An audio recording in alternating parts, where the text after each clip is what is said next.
Iskandalo sa Senado, kasabay ito ng pagpapatahimik tactically ng PDLX at Morales expose. Attorney Vic, may tanong lang dito na nung nakaraan ng interview namin sa iyo, the other week ay hindi ko na itanong sa iyo. Walang masama sa demokrasya na nagkakaroon ng legitimate political opposition. Sapagkat ito ang buhay ng demokrasya.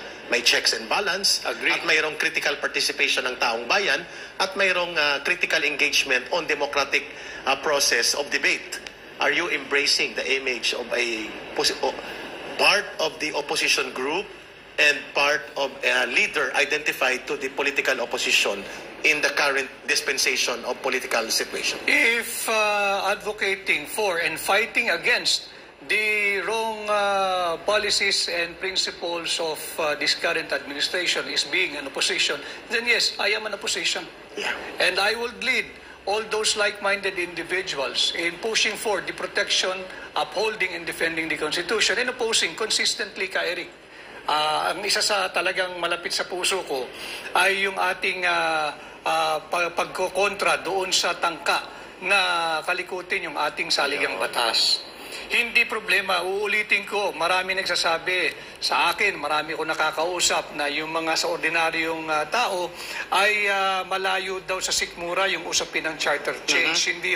Hindi po totoo yun. Nabanggit ko na ito kay Eric, I'll just take this brief opportunity.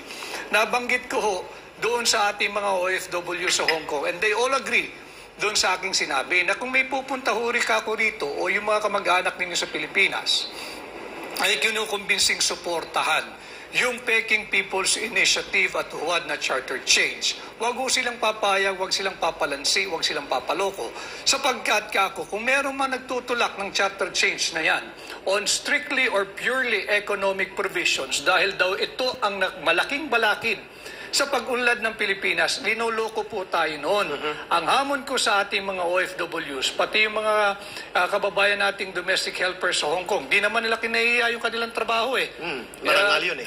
Marangal yun. Yung may dignity sa labor, ka Eric, alam mo yan. Tama. Ang sabi ko sa kanila, kahit sino magsabi na economic provision ang nagiging problema kung bakit mahirap pa rin ang Pilipinas ngayon, linuloko tayo noon. Yes. If there is someone who's going to Hong Kong and campaign for charter change using this fake and false narrative, hamunin ninyo, tanungin ninyo, pag kami ay pinagbigyan namin ang charter change ninyo, purely on economic provision, can you guarantee to our OFWs, including our domestic helpers, diyan sa Hong Kong, sa Macau, at sa iba pang panig ng mundo, na in 5 years, pag binuksan natin at pinagbigyan natin yung hiling ninyo, yung kapritsyo ninyo, makakauwi na kaya sila sa Pilipinas at hindi na sila magiging domestic helper sa ibang bayan?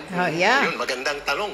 Tama po, Atty. Vic Rodriguez, ang kalam ng sikmura at kalagayang pangkabuhayan ng lipunan at mamamayan ay hindi po pwedeng hindi ikawing sa framework ng isang batas na sumasakop sa ating bayan. And for that matter, sabi mo nga, imposible na ang pagkakalikot at malisyusong maniobra na galawin ang konstitusyon na ito on the pretext na para lang ito sa economic provisions ay hindi magkakaroon ng mga malalaking impact sa kalagayan ng mamamayang Pilipino sapagkat doon magbabase ang programa at patakaran ng gobyerno kung ano ang direksyon na itinatakda sa saligang batas. Magandang punto yung niraise ninyo.